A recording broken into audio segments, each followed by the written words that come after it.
This conference will now be gender recorded. justice, human rights, and also on Preconceptional and Prenatal Diagnostic Techniques Act 1994, a critical appraisal of statutory and judicial perspective in the year 2019. He has also completed his taxation law diploma from Pune University and diploma in labor law from an autonomous university. He was part-time lecturer in Commerce College in Mumbai and was teaching for 5 years. He is currently practicing in the High Court at Bombay for more than 25 years and has also handled more than 14,000 cases, including various public interest litigations successfully. He was instrumental in implementation of provisions of Persons with Disability Act 1995, which resulted in employment of more than 10,000 disabled in the government service. He was appointed as a court commissioner by the Honorable Bombay High Court for implementation of biomedical waste rules. He has been appointed by the state of Maharashtra as a member of the committee for formulation of standard operating procedure under Transplantation of Human Organs Act 1994. He has also written 2 books in Marathi by name न्यायालयांना हवाय न्याय and Samaj Swasthya आणि न्याय व्यवस्था. He was also a column writer in the daily newspaper Sakal and Lok Satta about the legal issues. He also participated in various talk shows as well as TV channel programs about legal issues. He has participated in various international law conferences as a member of the Indian delegation in almost all the continents of the world. Twice he is elected as a member of the Bar Council of Maharashtra and Goa. He is the ex-vice president of the Advocates Association of Western India. He is the president of the Consumer Court Association Maharashtra, vice president of the Bar Association of India New Delhi, and holds various other posts in many organizations. We are fortunate to have him as a guest speaker today, and we are eager to hear him. Before I hand over to our speaker, I would request all the participants not to unmute themselves during and after the lecture.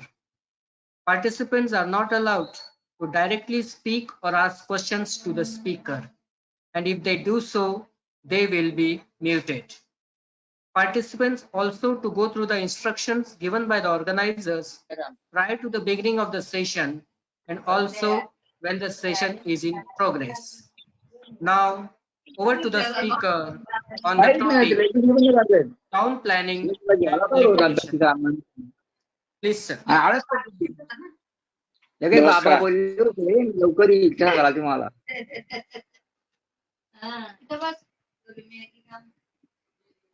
Namaskar. Good evening to everybody. It's a pleasure to meet all of you once again. And today evening, the topic which is assigned to me is comparatively a super specialty topic, I can say. Why I am saying? Because you will be surprised to know that in entire country, this topic is not at all included in any of these syllabus in the law schools. Yes, I repeat, this topic with reference to the town planning is not at all included in any of the syllabus in the entire country. We are aware that under the Advocates Act 1961, there is a power which is given to the Bar Council of India. Under section 49, there is a rule making power by virtue of which the rules have been framed, that is known as Legal Education Rules 2008, which is one of the body which is the apex rules which have been framed by the apex body with reference to the legal education. And there are different universities who are having the flexibility to frame their own syllabus. But you will be surprised, within the framework of those rules or within the framework of the UGC, the topic which is assigned today is absent. What is the impact of that? The impact is this, that in the state of Maharashtra, you will find almost 50% state of Maharashtra is having a urbanization.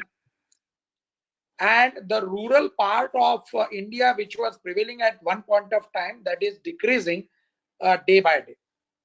Let us go back when we got a freedom. At that point of time, 80% population of the India was staying in the rural part, and 20% was in an urban area. Now coming to the state of Maharashtra, now 50% or maybe more than that is in the urban or semi-urban area. And now what is therefore the problem is uncontrolled urbanization has triggered various new challenges before us, which includes the town planning. And therefore it ought to have been included in the syllabus of different law schools. But there are no such syllabus, nor there is any specialization course like a diploma course or even a certificate course with reference to the town planning and the issues which are there. But since most of the participants of this lecture are in and around Mumbai, or they are mostly in MMRDA region, so therefore let me tell you that these large number of advocates who are in MMRDA region, they will be having ample opportunities to deal with the problems and the litigation which are arising out of this town planning. So having said about this topic initially, let me take all of you back to the source of the power with reference to the town planning. And we are aware that in the Indian Constitution, you will find 7th schedule is there, in which you will find there is a list 2 which empowers the state government to frame the legislation. And the state of Maharashtra has exercised the power under entry 18 of that list 2 of the 7th schedule of Constitution, which gives power to the state legislation to enact about the land, more particularly rights in and over the land. Apart from that, the land tenures are also covered under this entry. Land improvements are also covered, and more particularly colonization is also covered. When the Constitution of India was framed at that point of time, this urbanization was not the topic which was included in those lists. So therefore you will find colonization, that is a topic which is somewhat similar as that of the urbanization. Now, having said about the source of the power, let me tell you how the different legislations were made by different governments at that point of time. Let us go back to the old Land Acquisition Act. 1894 is the act when the Land Acquisition Act was enacted by the British government. Let us go back to 1915 when you will find Bombay Town Planning Act was enacted. Then thereafter the independence came, and after the independence you will find in 1954 Bombay Town Planning Act was enacted by the then princely Bombay area. The Bombay enactment which was there at that point of time, that was made applicable to Bombay, Gujarat, but it was not made applicable to Nagpur because there was already a separate legislation with reference to the Nagpur, namely the Nagpur Improvement Trust. In this background, when the state of Maharashtra was reorganized, the new state was created after bifurcation, or rather trifurcation and amalgamation, then based on which the new act came to be enacted, that is known as MRTP Act, namely Maharashtra Regional and Town Planning Act 1966.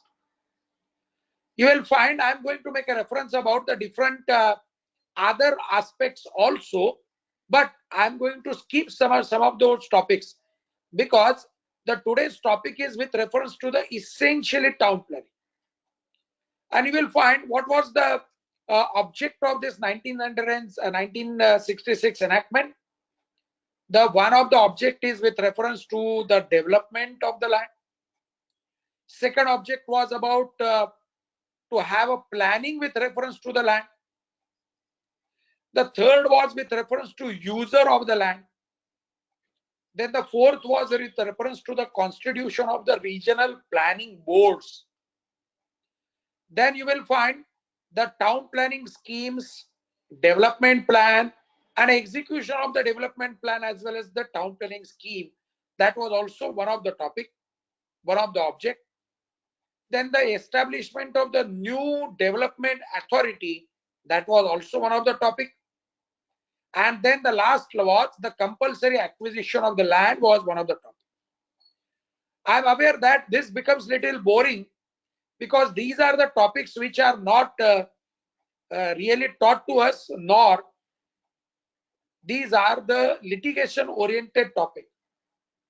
But in this webinar, I must tell you that unless we come across or unless we understand what is the object of this legislation, it will be difficult to digest and understand the challenges with reference to this town planning and the litigation.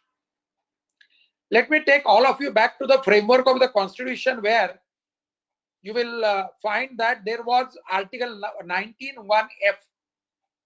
That was with reference to acquisition and holding and dispose of the property, which was deleted by virtue of the 44th Constitutional Amendment in the year 1978. You will find 300 and capital A. 300 capital A was also a 1978 amendment, 44th amendment in the year 1978, which says that the person cannot be deprived of his property save by authority of the law. This is similar wording as of Article 21, and you will find that therefore a legislation was required after the enactment of the law for depriving the person of his property. You will find Article 31 capital A, that is giving a that is creating a separate provision with reference to saving of the certain laws, and the word is the estate. The laws regarding the estate is saved up to some extent by virtue of Article 31 capital A. Those who are interested, they can read the unamended provision and the amended provision of the Constitution. By the way, I'm sure that as a student of law, you must be having a pocket constitution. I'm showing a pocket constitution, and every student of law should have a constitution on his table. Having said about this, let me tell you what are the features of this act with reference to the town planning. You will find the terminology as agriculture, building operation, development are defined under that. Then development plan, development right, and the FSI is also covered under that.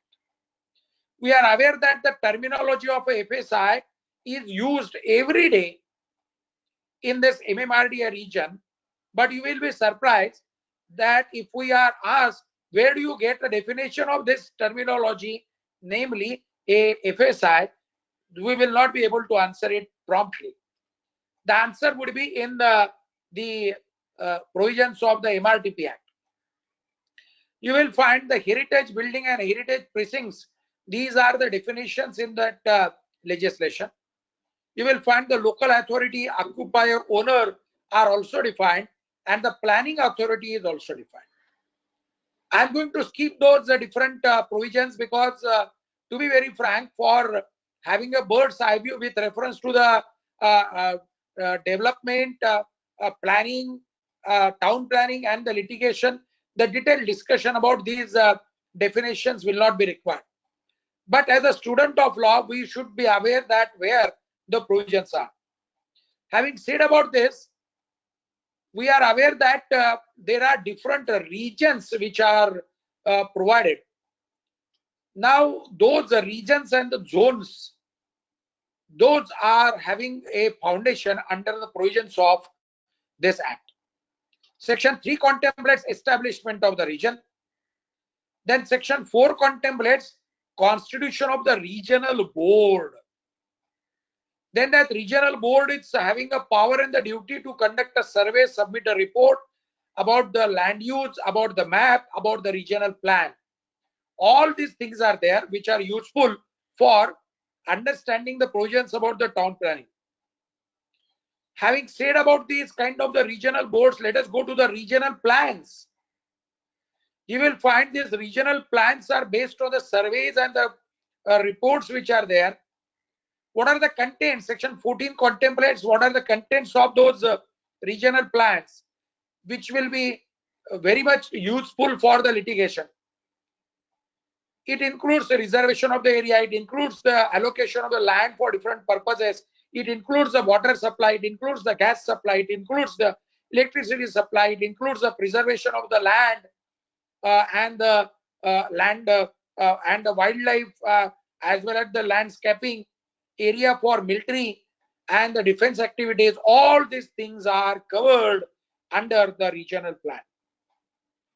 I'll tell you, up to this point of time, I have not made any reference about the litigation, but section 18 contemplate that there are restrictions on the change of user of the land or the development in respect of the said land once a regional plan is published. The regional plan, which I made a reference few minutes back, is supposed to be approved by the government. There is a procedure which contemplates that it will be published in the official gazette, then inviting the objections, suggestions, and the representation, then the opportunity of being heard, and then based on which the submission of the report to the government, and government will accept that. Based on this, the first restrictions comes, that is under section 18, and then you will find, based on that, there will be a litigation because the restrictions are there with reference to the change of user of the land or not to develop the land which is contrary to the regional plan. Having said about this kind of a litigation, let me take all of you with reference to the provision which says that the regional plan can be revised after 10 years and the procedure will be the same procedure. Now, after having a reference about the regional plan, let me take all of you back to the development plan. The development plan is defined under section 21. Every planning authority is supposed to conduct the survey. They are supposed to prepare a draft development plan. You will find there are such development plan with reference to the area of the Kalyan Dombivli Municipal Corporation, even Ulhasnagar, even Thane, even Vasai Virar, even Bhiwandi, even Mumbai or Navi Mumbai or even Panvel. Then those are required to be published, and then the submission to the government after the hearing opportunity, etc. What are the contents? The contents are similar as that of the regional plan. There is a provision with reference to the inviting objections, suggestions, and after consulting with the director of town planning, there will be a sanction of the draft development plan. And you will find now the litigation comes, which is with reference to modification of the final development plan. Once that draft development plan is sanctioned, it becomes the final development plan. And take a case that some litigant comes to you saying that my land is shown in a particular zone, my land is shown reserved, my land is shown as a land which is supposed to be acquired for the purpose of some public purposes. What is to be done? Now the answer is with reference to section 37, that is modification of the final development plan. And I'll tell you, most of the lawyers, this is with respect to all of them, I am saying that most of the lawyers are not aware about the provisions about the final development plan, how it can be modified. Then again 60 days, the public notice in the official gazette, then inviting objection, suggestion, hearing, proposal, and then proposal to the government, and then modification. This is that procedure which is not taught to us, and therefore if we are aware about this procedure, then I am sure we will be helpful to our litigant who will be able to handle or defend those actions. Few days back, prior to the imposition of the lockdown, a litigant came from Sangli, where the Sangli Mirrors Municipal Corporation submitted a proposal to the government, being a planning authority for that area, for imposing a further restrictions on a piece of the land owned by my client. At that proposal was pending for several years, and therefore, what is to be done? That kind of advice which was sought by my client. Again, few months back, a litigant came from Pimpri-Chinchwad Municipal Corporation, where a land was sought to be reserved for a public purpose, and my litigant, who was a owner of part of that land, wanted to modify that, wanted to challenge that modification of the development plan. One more litigant came from Pune Municipal Corporation, in which he was having a grievance that some constructions are permitted in the riverbed of that particular river which flows from that municipal limit, and there was a modification which was introduced in the development plan, and therefore he wanted to challenge. You will find there several are such occasions when the litigants are coming to all of us seeking our advices how that can be done. Then we as a lawyer, we will have to find out the loopholes. Then we as a student of law, we will have to collect all those documents. There may be a litigant who may come to you for triggering the process of preparation of the regional plan, or even the amendment in the plan, or even the development plan. With reference to that, there may be a litigation. With reference to that, you may be asked to appear before the committee for giving a hearing to the person who has raised an objection. So there may be a legal advice, there may be a drafting of objection, there may be appearance on behalf of those persons who have given objection or suggestion or made a representation, or there may be a challenge to the development plan, or a draft development plan, or modification in the plan. Now, the law also contemplates that after every 20 years, there should be a revision of the development plan. So therefore, in most of the regions, the process of the revision is going on. So therefore, there may be a litigant who may come to you saying that, sir, for the reasons best known to them, they are not initiating the process of modification of the development plan or the revision of the development plan. So therefore, how can we trigger the revision of the development plan? That is also possible.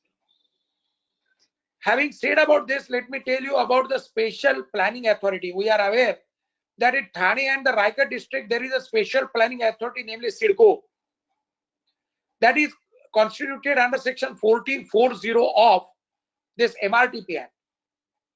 Apart from that, you will find MHADA is also, that is MHADA is a authority under the MHADA Act 1976.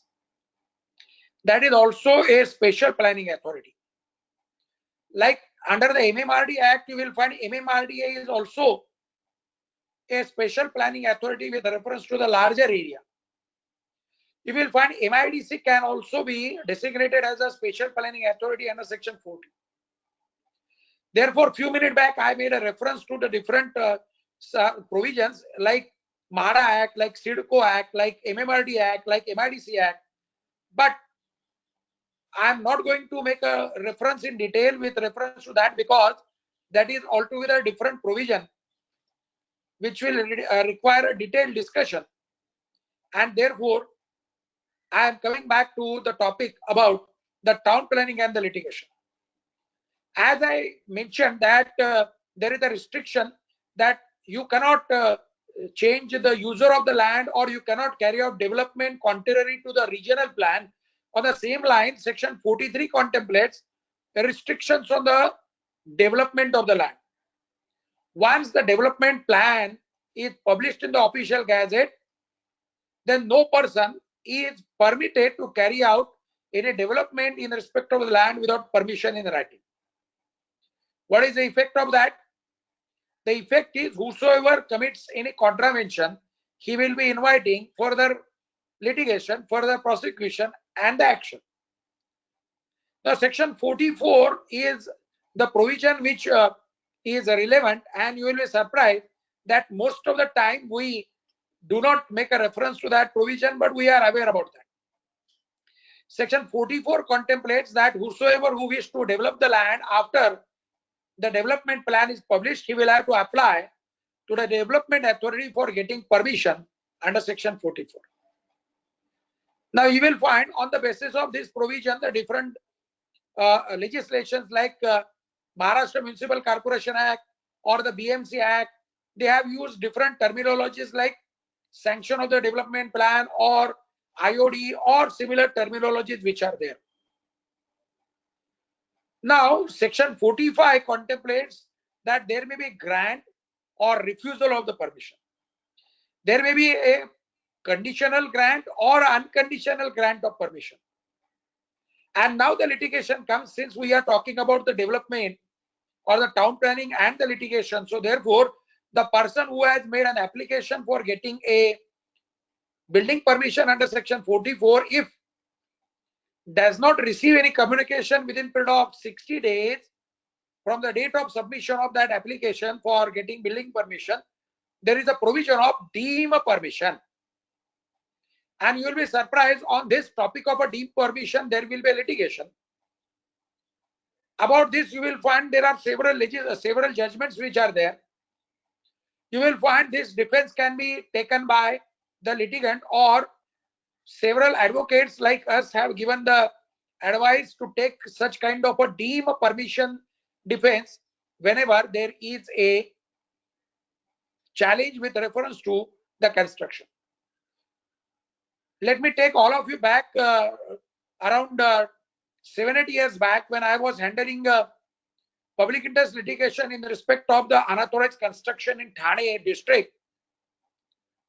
The petitioner was Harit Vasai Saurakshan Samiti, and the state of Maharashtra contested that public interest litigation heavily, and they filed an affidavit after long persuasion and after various orders, and they admitted that at that point of time, around 7-8 years back, the number of unauthorized constructions or the illegal constructions in the Thane district was more than 5 lakh constructions.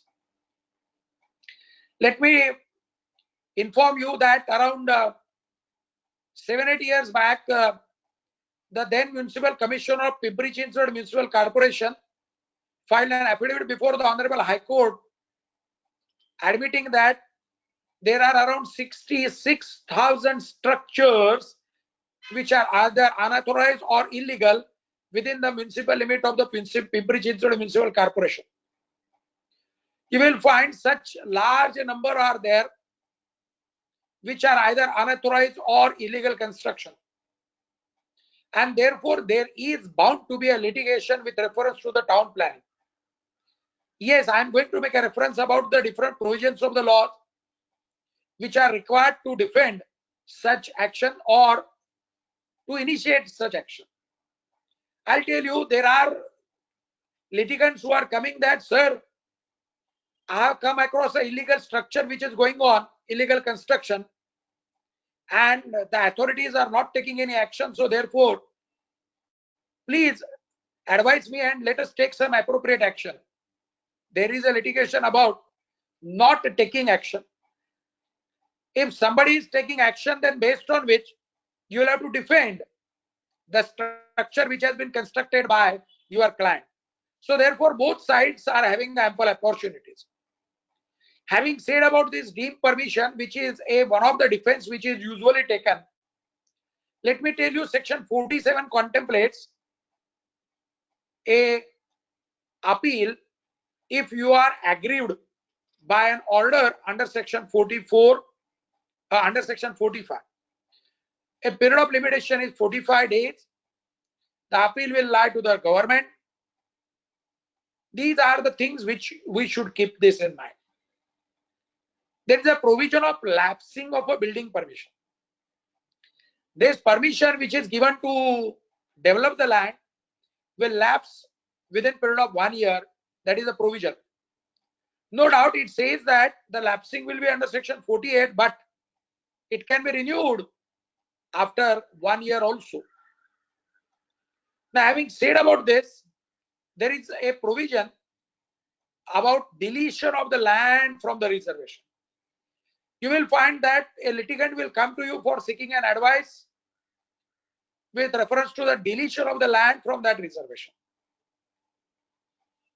There is one more important provision, which is section 51, which empowers the authorities to revoke or modify the building permission or the development permission which is given. You will be surprised. In respect of this, again, there can be a litigation, and you will find that large number of our brothers and sister lawyers are not aware about this. You will find a large number of judgments are also there when this section 51 can be invoked. Section 51 gives power to the town planning authority to revoke that building permission or the development permission or modify that permission. Then when that can be done, that is also a question. So you can issue a notice on behalf of your client calling upon the planning authority to modify or revoke that permission. If such permission is revoked, then you will have to defend on behalf of your client. So both ways of litigation is possible. Having said about this, let me tell you, now we are going to the most important provision where large number of cases are being filed. That is section 53, which gives a power to require removal of the unauthorized development. There is a period of 30 days which is given from receipt of the notice. Now that 30 days is a statutory limit within which either the person who is a recipient of that notice, he will have to demolish the structure or alter that particular structure. He will have to carry out the building operation in a particular matter or discontinue the use of land or several other things which are mentioned there. Now, the most important provision is this. Section 53 subsection 3 contemplates that upon receipt of such a notice, the person is supposed to apply for getting the permission. You will be surprised. Large number of our brothers and sisters, on several occasions, they give an advice to challenge that notice in the court of law instead of taking recourse to section 53 subsection 3. Just few seconds back, I told you that upon the receipt of the notice, the person can apply for getting a permission under section 44. But we have come across large number of litigants who are rushing to the court challenging the notice under section 53(1).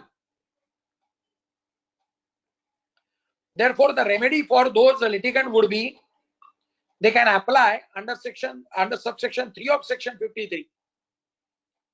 Section 6 of section 53 contemplates that there will be prosecution and the punishment will be from 1 month to 3 months plus fine. I'm sure this kind of a litigation will give rise to a brief on behalf of the town planning authority or the accused person on whose behalf you are supposed to defend that accused person who has been prosecuted under subsection 6 of section 53. There is a provision under section 54 which contemplates that there can be an injunction, namely power to stop unauthorized development.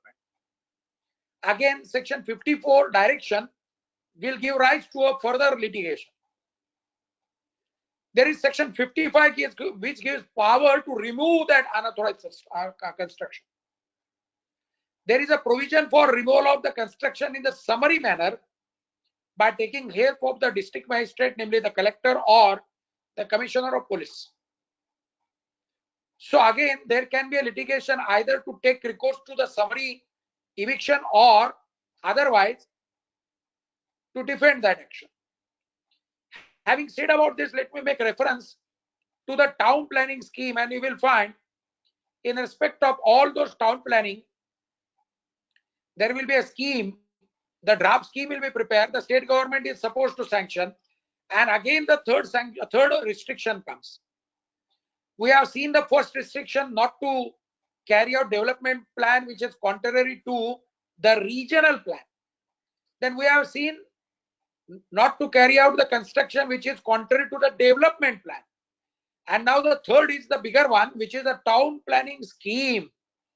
And section 69 contemplates restrictions on the use and development after the town planning scheme is published. Now, with reference to this, there will be an arbitrator which will be beyond the provisions of Arbitration Act 1940 or Arbitration Act 1996. There will be a tribunal of appeal before whom you can challenge the decision of an arbitrator who is supposed to finalize the town planning scheme. But by this time in 2021, virtually all town planning schemes are in existence. So therefore, there is no such immediate possibility of having a litigation with reference to the arbitration or the appeal tribunal, where you can challenge the order passed by the London arbitrator under the town planning scheme. Now let me take all of you back to the CIDCO, where the New Bombay has been established. That new town planning authority has been established under section 113 capital A of this act, which gives power to the state government to acquire the land for that town planning authority. We are aware that the CIDCO is a company, so therefore the new provision was made, that is 113A, and those who are litigating against the CIDCO, they are well aware about the legal status of a CIDCO. And now we are going to the topic of the compulsory land acquisition under this act, which is also one of the provision where you will find there are the litigations which are happening in respect of the town planning even today. Section 125 contemplates compulsory acquisition, and 126 contemplate the procedure with reference to that. A land, if it is required for a public purpose, there can be acquisition. If the land is reserved for that particular purpose, for a public purpose, then again there can be a acquisition. So these are the two reasons, namely reservation if there is, or if there is a requirement for a public purpose. We are aware that in the urban areas, there are different lands which are reserved for amenity spaces, which are reserved for schools, roads, and ample things are there. So with reference to that reservation, we have seen lapsing of the reservation, we have seen modification of the plan, we have seen different other provisions, and then the last provision is with reference to the acquisition. There are three ways how to acquire. That is, by way of an agreement, the land can be acquired. The second is by giving a FSI or TDR. Few minutes back, we have seen the definition with reference to the FSI. On the same line, the transferable development rights. So therefore, either by giving a FSI in lieu of money, the land can be acquired.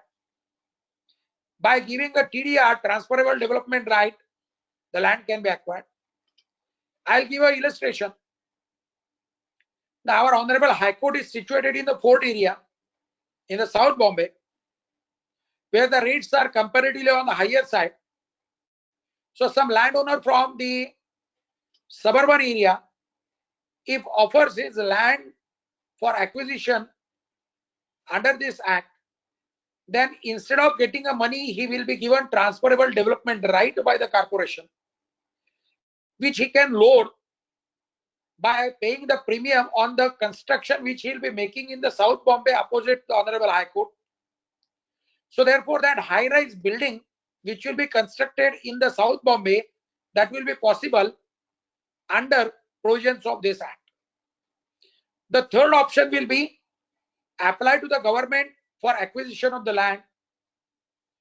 You will find there are judgments, that is Indore Development Authority judgment is there, promoters and builder association judgments are there which are delivered by the Honorable Supreme Court.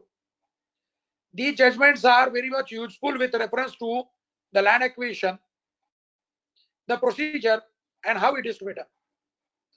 You will find there is a time-bound schedule which is given. And that has been amended by the state of Maharashtra in view of the different judgments. So those advocates who are practicing in the urban areas will have to keep track of the different judgments which are coming from time to time from the Honorable Bombay High Court or the Supreme Court, and they will have to keep themselves ready to tackle those legal issues. Section 127 contemplates lapsing of the reservation if the action is not taken. As I said that there is a time-bound program, and that time-bound program, if not adhered to by the authorities as well as by the government, then there will be lapsing of the reservation. So the litigant is going to come to you with reference to these requirements about the lapsing of the reservation. He may come to you for issuance of the purchase notice.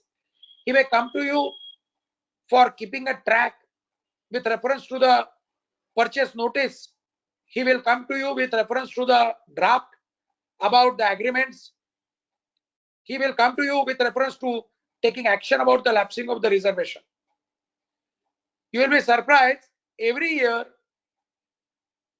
few hundred cases are being filed in the Honorable High Court with reference to the MRTP Act. You will find every year few cases are filed with reference to the arbitration tribunal or appeal tribunal, but those are very rare cases. You will find before the lieutenant magistrate large number of cases are there about the prosecution under subsection 6 of section 53 about the unauthorized construction. So with reference to this act, you will find there is a substantial litigation opportunities which are there. There will be a litigation about the obstructing the construction, obstructing and removing the mark on the marks with reference to that measurement. There is a provision about the compounding of the offences, so therefore the litigant may come to you with reference to the compounding. And those who are practicing on the civil side, they will come to know that section 149 of this act you must have considered on different occasions. Section 159 contemplates finality of the orders which are passed by the authorities under this act. So therefore you must have taken this defense in various litigation, saying that 149 creates a bar and no civil court can entertain a challenge with reference to the orders which are passed by the authorities under this act. So you will find last almost more than 40 minutes I was trying to explain provisions of the MRTP Act and the litigation with reference to the town planning. But as I said that this can't be a complete in itself, because the MHADA Act is also a planning authority with reference to the MHADA colonies. SRA is also a town planning authority with reference to the slum. Then MMRD is also a authority, as well as CIDCO is an authority, as well as MIDC is also an authority. For want of sufficient time, I will not be able to make a reference about the provisions with reference to those 6 different enactments. But a general statement I can make that there is a large number of litigation which is happening even today about MAD Act, about the MIDC Act, about the MMRD Act, about the other legislation.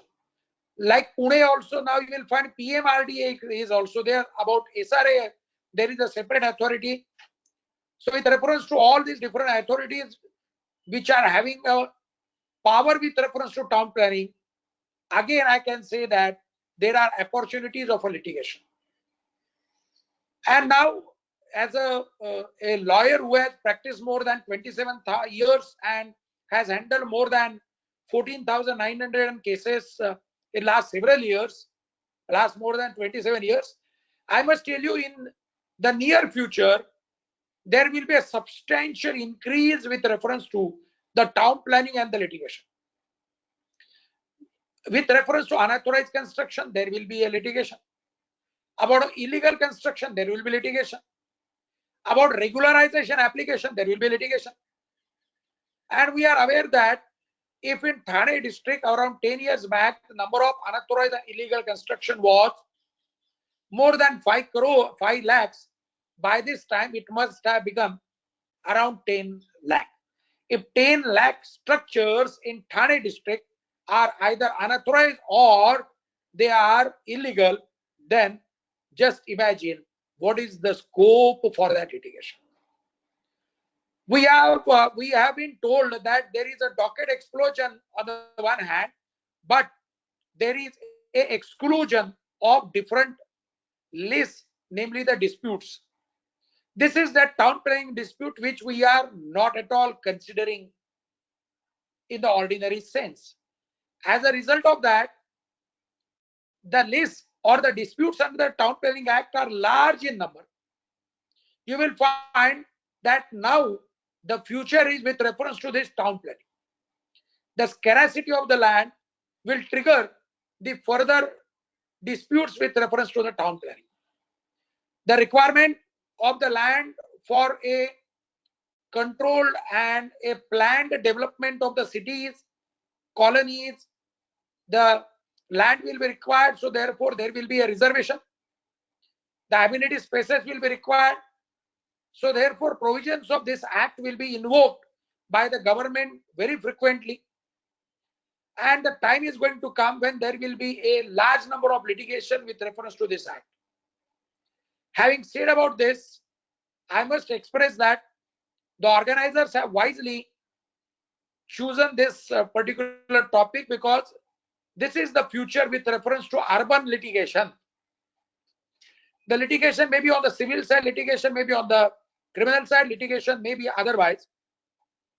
Apart from this, there is a opportunity for the young lawyers in issuing the notices, maybe purchase notices, or giving the reply to the notices which are about the unauthorized construction, or raising the suggestion, objections, or making a representation with reference to the regional plan, development plan, or modification, or even the town planning schemes.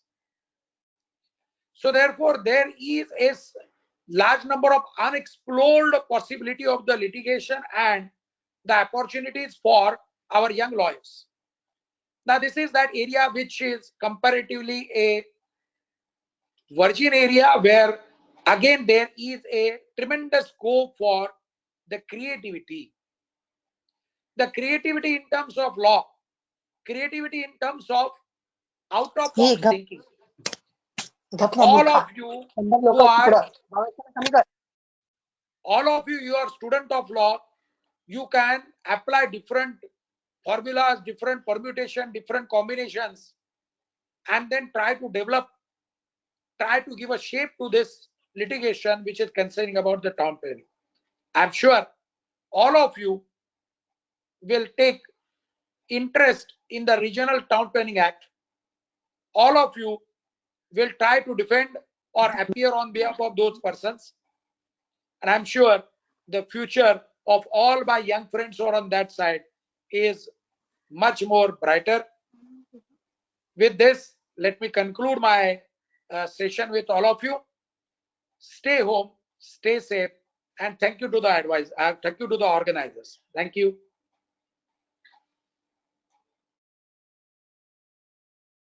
Sir, there are few questions. There are, may I ask?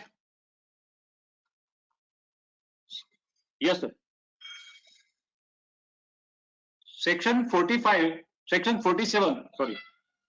Section 47 of the MRTP Act envisages that if there is a refusal or conditional grant of the permission, then appeal may be filed to the state government or any officer not below the rank of the deputy secretary.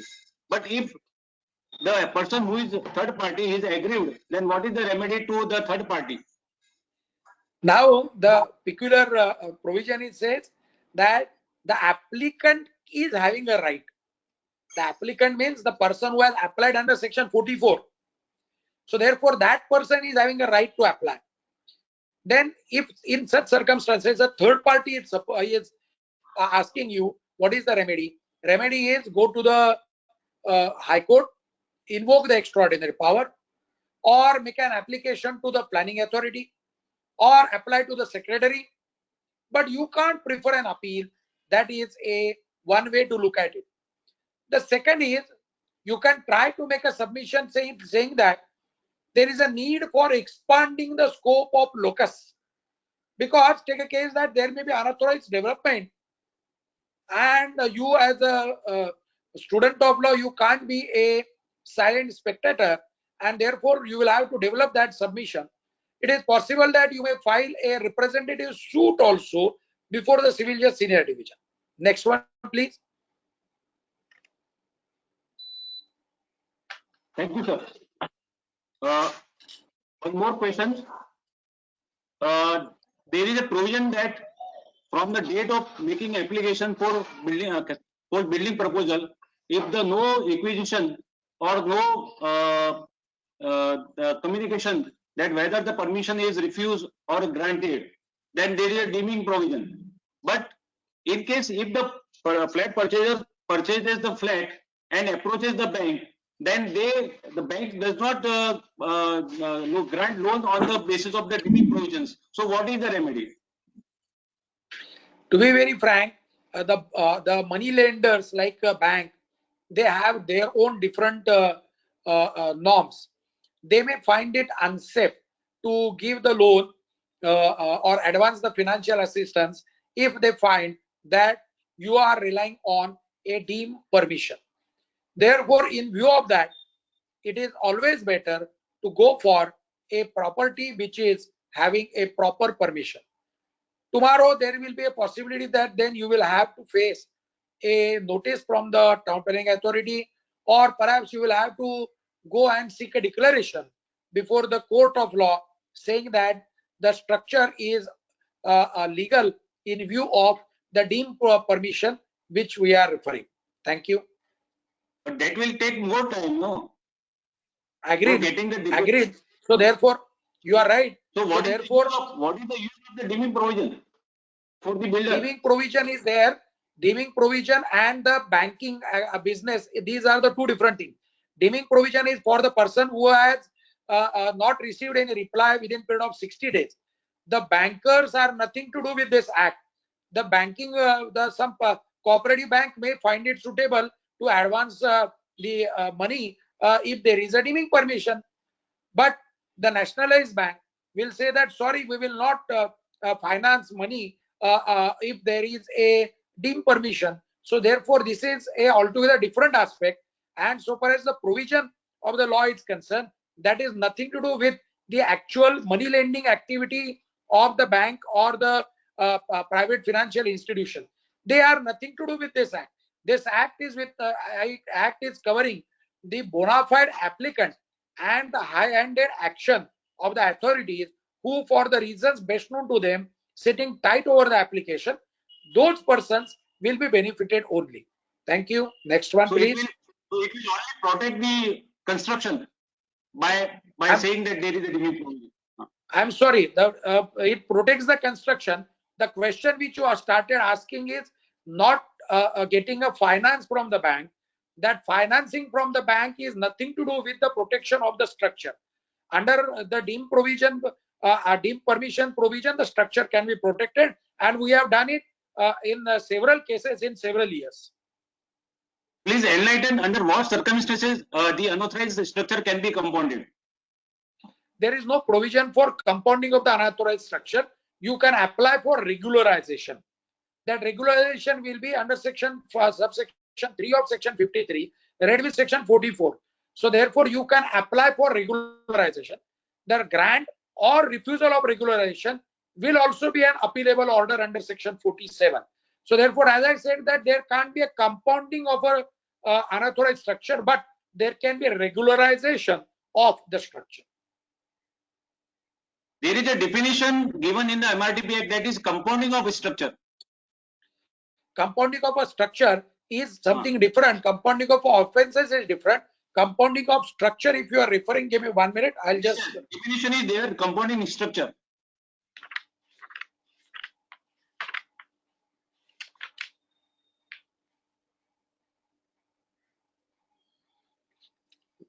I'm sorry, there is no such provision in my statute book. But anyway, that will not make much difference. In the Act, compounding structure is not defined. But nonetheless, you can go to the next question, please.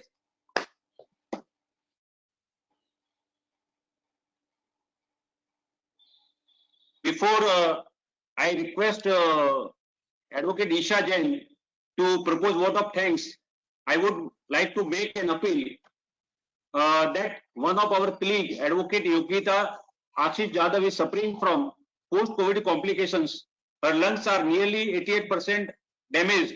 Her treatment is too expensive. I appeal all my colleagues to come forward and donate as far as possible for the treatment of our colleague. I will share the details of the account. Now I request Advocate Isha Jain to propose vote of thanks. Thank you. Excuse me. Hello. Yes, sir. I Yes, want sir. to ask that if unauthorized construction is regularized and OC is not given, then in case when the unauthorized construction is regularized, then OC can be taken in this case, can be obtained. Dr. SP Ashok, the organizers, if permit, I will be happy to reply. Okay. Yes, sir. Can I go ahead? Yes, sir. All right. Again, there seems to be some confusion. OC and regularization, I don't know what kind of a combination it is. If there is a illegal structure which has received a notice, you may apply for regularization. Once it is regularized, then that is sufficient so far as the town planning aspect is concerned. Occupation certificate is a different concept which is under the other act. So therefore, getting an occupation certificate can't be a target after regularization of the structure. Regularization of the structure is under this act. Getting an occupation certificate is under the Corporation Act. Take a case that if there is no occupation certificate to the building, because it is possible that there may be other different grounds on the basis of which there can be a not issuance of a occupation certificate. You will be surprised. There are thousands of such buildings in Mumbai in which there is a shortage or there is a situation where OC cannot be granted to them. So therefore, the government amended the MOFA Act and the introduced deemed conveyance. We are aware about that. But the main issue is this, that regularization and the occupation certificate, these are the two different things which operate in two different dimensions. Regularization means getting a permission under section 44 or applying under section 47 and then getting it regularized. Occupation certificate is something different when the conditions which are imposed by the town planning authority, if those are fulfilled and then satisfied that the building is safe for occupation, then issuance of that occupation certificate. Therefore, as I said that there may be possibility that I will have to refer to the different other provisions like Corporation Act, but for want of time, I am not going into those details like the MADA Act, like the CIDCO Act and other different legislation. I hope for the time being this will be sufficient. Thank you. Thank you very much, sir. Isha, you propose vote of thanks. Yes, sir.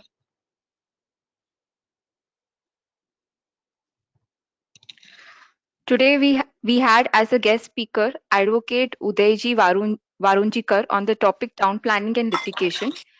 He took us through to the topic by making references to various laws with respect to the subject topic and also explained various provisions by examples. He also answered questions put forth by the participants. We are very much thankful to have him to have spared his valuable time for us and guiding us on the critical subject topic. Thank you very much, sir. We also thank all the participants who joined us today and took active part in the discussion. Friends, the next lecture would be on the test identification, that is why, when, and where, by Advocate Avinash Bhide on 19th May 2021 at the same time. Until then, stay home, stay safe, good night. With this, I conclude today's meeting. Thank you.